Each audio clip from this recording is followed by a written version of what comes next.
Hi, my name is Mary Suski, and I am a breast cancer survivor. In 2015, I was diagnosed with 2 separate tumors in one breast and had to have 2 different surgeries for removal of those tumors and complications that arose from that. Now, after I had my surgery, I woke up and the hospital gave me this. This is a really nice little prosthetic breast that they give all mastectomy victims when you have your boob removed. If you look at this, this is a fiber fill that you would use to stuff a pillow or a blanket. And what you do is you take this and you tear out as much as you think you need so that you match the other side, and you stuff your bra. Now, at 56 years old, I was kind of past stuffing my bra, but I did it because I didn't want to be uneven when I went back out into the public's eye.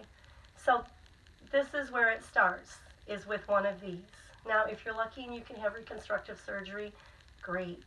Unfortunately, I wasn't a candidate for that, as a lot of women aren't. After I left, I found out that my insurance does not cover prosthetics, or wigs, by the way. So you not only have to deal with losing a breast, but you're washing your hair, and as you know, your hair is falling out as you're going. These aren't medically necessary. A breast is not a medical necessity. And that was a tough, hard thing for me to learn.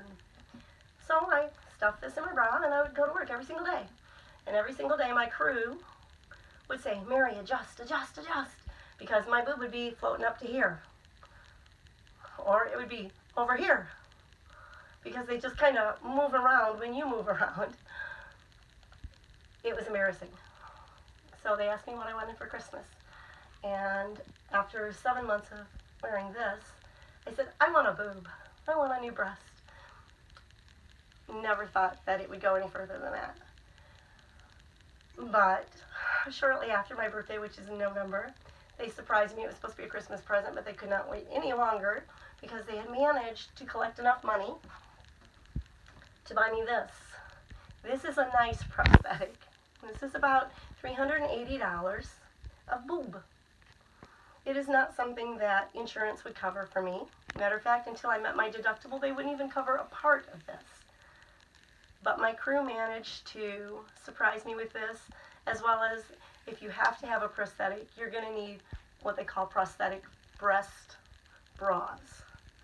They have a special pocket in them that this goes inside of, and it holds the breast securely in place, and you get measured for these so that your profile is even from side to side.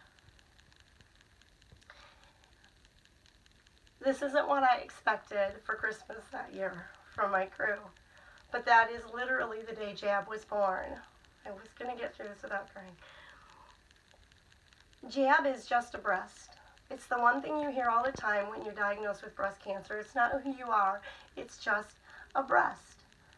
No, it really isn't.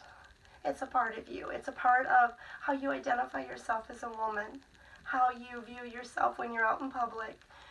When you walk around without this breast, I can guarantee you when I go out in public, people look at me with pity.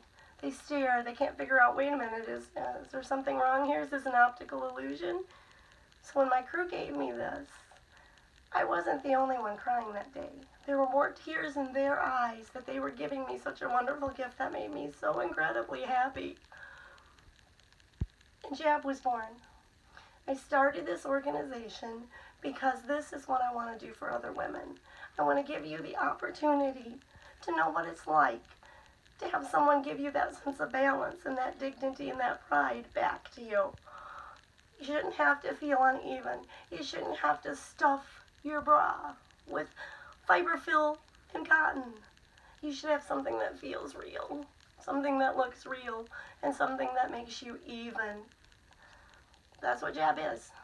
Jab is our way of saying it may be just a breast to everybody else, but we know the difference to the people who need it the most. Thanks for watching.